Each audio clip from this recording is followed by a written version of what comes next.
Hello guys, welcome back to Diving Deeper. If you are new, I'm Lucy, and on this channel I talk about God and Christianity and things like that, because I know so many Christians that are like, Lucy, I'm so open to the idea of becoming a Christian, but I just don't have enough information to fully commit myself to it. So I try and make that decision easier for you guys. This video is going to be called Am I My Brother's Keeper? We're going to be looking at the scripture, Luke chapter 15. I'm not going to read it to you, but I will summarise it for you. So basically, Luke chapter 15, this part of the Bible is not a real story. It's a parable, which is basically a story which shows something. So God has given us a story to show his character to us more. So not a real story, just a parable. So yeah. There's a father and there's two sons, and the older son is working out in the fields to expect for his father to give him the inheritance when the father dies, because the older son's been working so much in the field. The younger son, however, goes away, does loads of bad things, basically does loads of bad things, and then the younger son comes back home and realises that he's done loads of bad things, and they throw a massive party for him.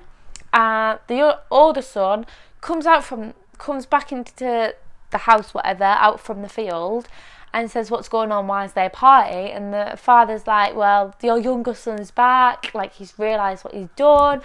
And the older son is like, "Well, I've been here working for you for ages in the fields, and you haven't recognised me once.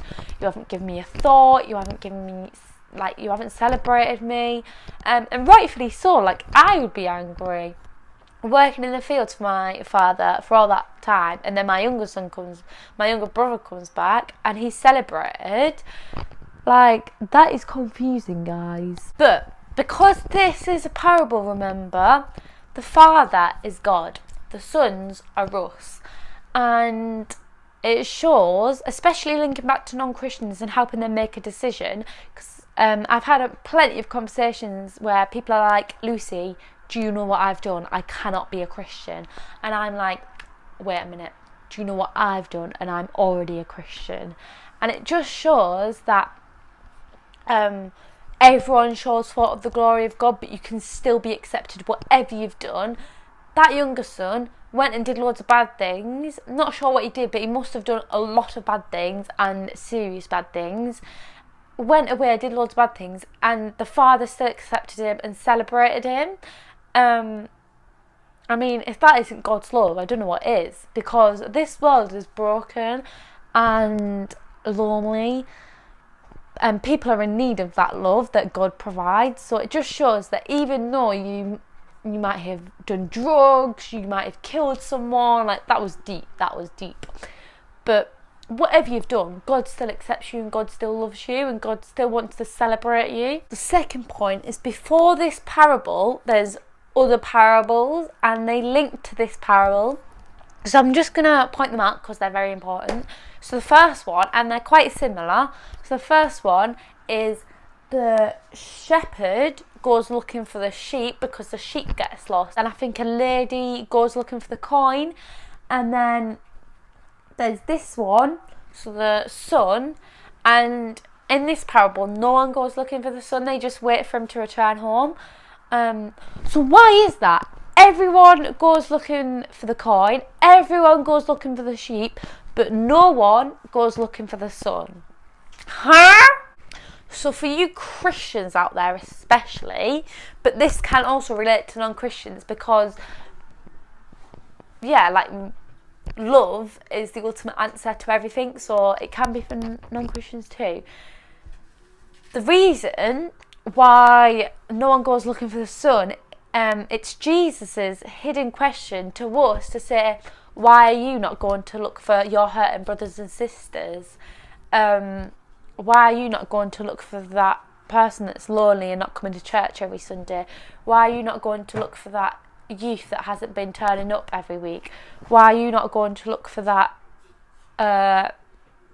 friend that has lost her dad? I don't know, but you know what I mean. Like, we're all hurting, and we all need to look out for each other and help each other and look help each other, look out for each other, you know what I mean?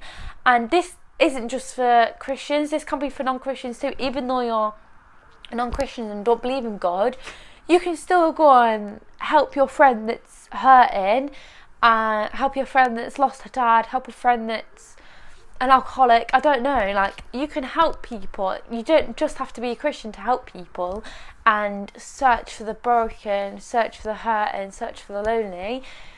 You can join God in the search party. The next point is the first ever question in the Bible. What was that?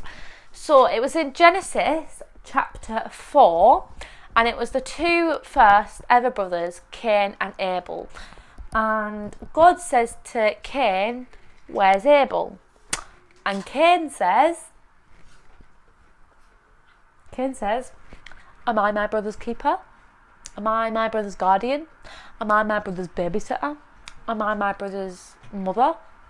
Like, he can go and do what he wants. I don't care about him. So, what do you think? Are you your brother's keeper? Are you your friend's keeper? Are you your youth's keeper? Are you your student's keeper? I think, yes, you are. The first commandment in the Bible is love thy neighbour. And so we were born for each other. We are responsible for each other. We need to help each other.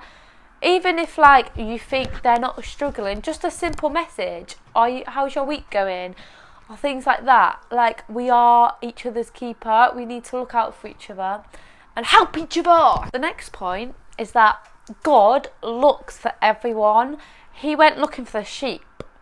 Like, sheep are dirty, mucky and muddy. He went looking for that sheep, and it doesn't have to be trustworthy or related or friends or the best of the elite. He goes looking for the most broken, rejected, lonely people in society. So if God does that, do we need to do that? I think so. So I ask you this: are you your brother's keeper? I think yes, because freely you receive God, so freely you give back what you have received.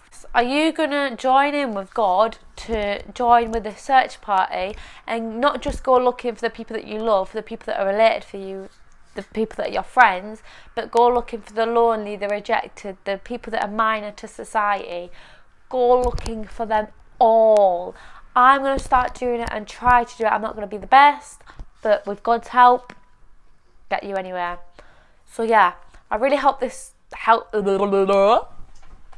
really hope this helped you, especially non-Christians.